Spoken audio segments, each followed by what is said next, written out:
দেশের বাইরে থেকে এবং দেশের ভিতরে থেকে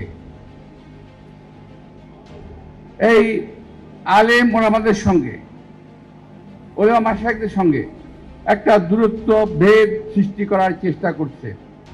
এটুকু শুধুমাত্র আপনারা খেয়াল রাখবেন যে এই বিভেদ কিন্তু বিএনপির সঙ্গে ওলামা মাশায়েখদের নয়। এই বিভেদ সৃষ্টির মাধ্যমে যে ফাটল সৃষ্টি হবে, এই ফাটল দিয়ে কিন্তু বিদেশি শক্তি প্রবেশ করবে, দেশটাকে ধ্বংস করার চেষ্টা করবে। আর এখন একটা নতুন স্লোগান বেরিয়েছে দেখলাম ইদানিং, আমি সেটা নিয়ে সমালোচনা করব না। আপনার সেই স্লোগান দুটির সম্বন্ধে একটু সাবধান থাকবেন। আজকে পত্রিকায় এসেছে,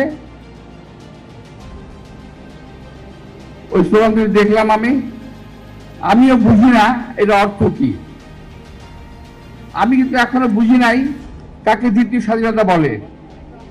আমি এখনো বুঝতে পারি নাই কি বলে দ্বিতীয় সেকেন্ড রিপাবলিক কি বলে, আমি বুঝি নাই। আপনারা বুঝেছেন কি জানি না।